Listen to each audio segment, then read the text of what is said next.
Welcome to Pakistani real action. तो कैसे हैं आप सब? उम्मीद है आप सब बढ़िया होंगे, मजे में होंगे, खुश होंगे, आबाद होंगे। मेरा नाम है मुदस्सिर, मैं हूं मुबश्शिर। सो गाइस, आज की वीडियो एक बहुत ही ज्यादा इंटरेस्टिंग वीडियो होने लगी है।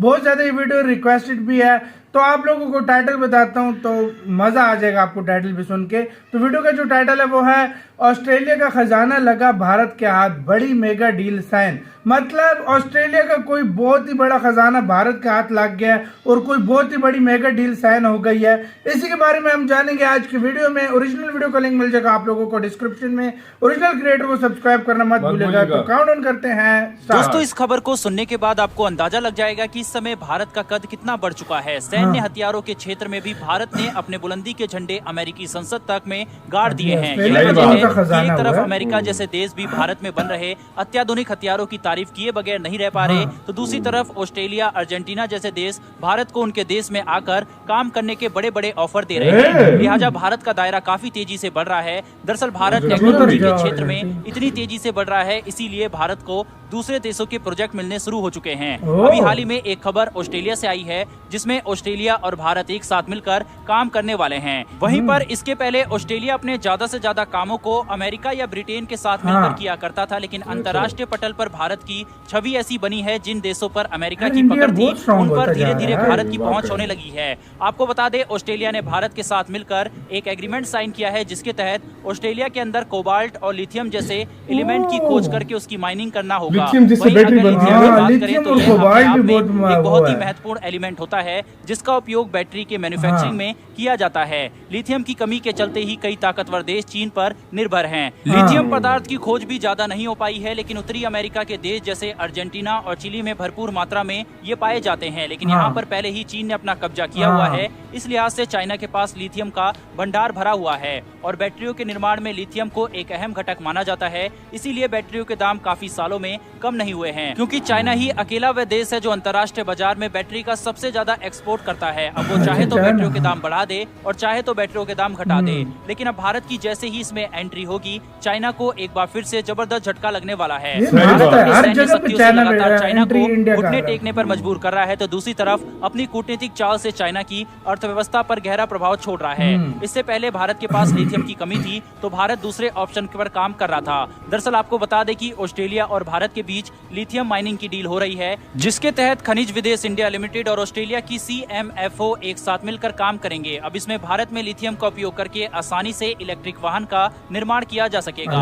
भारत का ग्राफ चाहे मैन्युफैक्चरिंग क्षेत्र में हो या सैन्य क्षेत्र से जुड़ा मामला या फिर कूटनीतिक चाल हो, हर जगह बढ़ रहा है। युद्ध भले ही रूस और यूक्रेन के बीच चल रहा हो, लेकिन कहानी की पटकथा भारत में भी लिखी जा रही है। जिस प्रकार से बीते साल अफगानिस्तान में तालिबान की वापसी हुई थी, उसमें भारत की दुनिया के देशों के विदेश मंत्रियों का हुजूम लगा हुआ था, उसी प्रकार अब एक बार फिर से भारत के कई देशों के विदेश मंत्री पहले चीन के विदेश मंत्री वांग यी भारत दौरे पर आए थे, तो वहीं रूस के विदेश मंत्री भारत पहुंच चुके हैं। वहीं पर आज ही इजराइल के प्रधानमंत्री का भी भारत दौरा था, लेकिन कोरोना के चलते उनका ये दौरा आगे के लिए टल गया है। उधर दूसरी ओर जर्मनी के NSA जेंस स्प्लाटनर भी भारत का दौरा कर रहे हैं। जर्मनी के NSA भारत को लेकर जो बयान दिया है, उससे अमेरिका और ब्रिटेन को गहरा सदमा लगा है। रूस पर एक के बाद एक जिस तरह से प्रतिबंध थोपे गए हैं, उससे रूस को केवल भारत से ही उम्मीदें हैं। अब रूस जैसे महाशक्ति वाले देश की भारत पर निर्भरता देखकर अमेरिका जैसे देश की हालत खराब हो रही है। इसीलिए अमेरिका, चीन, ब्रिटेन, जर्मनी जैसे देश भारत का दौरा कर रहे हैं। वहीं पर इन दौरों के बीच जर्मनी के NSA भारत की विदेश नीति का खुलकर समर्थन करते हुए दिखाई दिए हैं।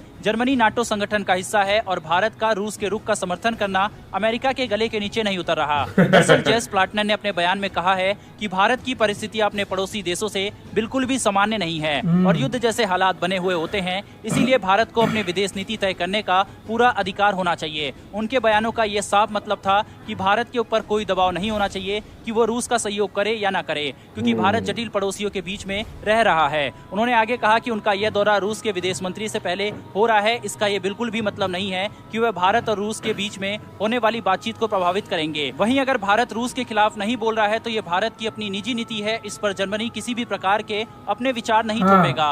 लेकिन रूस और यूक्रेन के युद्ध को रोकने के लिए जर्मनी और भारत मिलकर आगे कदम बढ़ाएंगे। तो दोस्तों या तो बिल्कुल यहाँ स्पष्ट हो चुका है कि भारत भले ही अमेरिका रूस जितना सैन्य मामलों में ताकतवर नहीं हो पाया है, लेकिन अब दुनिया के सभी देश अब जब भारत बोलता है तो उसको गौर से सुनते हैं। फिलहाल दोस्तों इस वीडियो में इतना ही, लेकिन वर्ल्ड अफेयर्स और डिफेंस से जुड़ी लेटेस्ट वीडियो के लिए चैनल को सब्सक्राइब कर बेल नोटिफिकेशन को दबा लें और जर्मनी के इस बयान के लिए कमेंट बॉक्स में एक जय हिंद तो बनता है। जर्मनी ने बयान दिया, हाँ मतलब बहुत कमाल का। मैं तुम्हें क्या बता रहा हूँ, ये इन 10-15 दिनों में तुम देख लो कोई मतलब 15-20 मुल्कों के बड़े बड़े वो भी पावरफुल कंट्रीज के फॉरेन मिनिस्टर आने से इंडिया में झूम लगा है। नेपाल के आए हुए हैं अभी, उसके बाद अमेरिका प्राइम मिनिस्टर आए हैं, रशिया के आए, उसके बाद चाइना के, उसके बाद जर्मनी ने बोल दिया, ऑस्ट्रेलिया ने बोल दिया। अब भारत जो बोलता है उसको लोग सुनते हैं, अभी कंट्री सुनते हैं, इसमें कोई शक नहीं है। अब यार एक यही समझो ना कि बहुत बड़ी कंट्री है, एक बड़ी ताकत बन चुका है इंडिया इस टाइम। और यार एक टाइम ऐसा था ना जब यही कंट्रीज जो है ना वो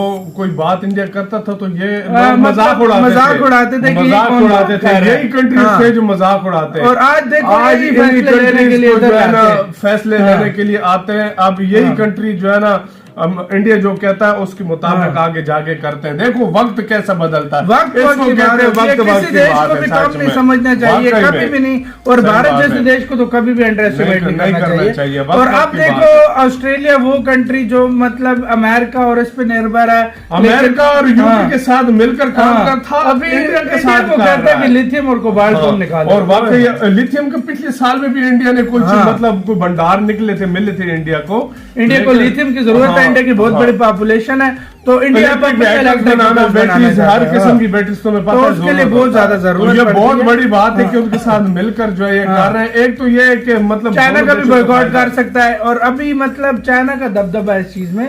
लेकिन चाइना को बात बताऊं, जिस चीज में इंडिया चाइना का ज्यादा होल्ड होता है ना, इंडिया घुस जाता है, उससे मार्केट खेलता है, उसको कहता है कि अब मैं आ गया हूं, तूने पंगा लिया था। और मैं एक बात सच में बताऊं, चाइना जब भी अपना इतिहास लिखेगा ना वो यही कहेगा कि हमने इंडिया पर हमला करके अपने इतिहास में सबसे बड़ी गलती की थी। सच में बताऊं ये वो जरूर लिखेगा इस तरह। और देखो भाई बड़े बड़े लेवल पे ना देखो यार, अभी देखो जब भी पहले अफगानिस्तान की जंग लगी थी इंडिया में एनएसए पे एनएसए हजूम लग जाता है। अभी मतलब इंडिया आते हैं, पहले अमेरिका जाते थे, अब इंडिया आते हैं। सही बात है, चीज बड़ी पहले इंडिया अमेरिका जाता था, अब अमेरिकन इंडिया आ रहे हैं। मतलब हिसाब लगाओ दुनिया का। आप लोग इसके बारे में क्या कहते हो? आप लोग अपनी राय कमेंट सेक्शन में दो, आप क्या कहना चाहते हो? बिल्कुल। इधर वीडियो खत्म करते हैं, अपना बहुत बहुत ज्यादा ख्याल रखना। तो यार बाय।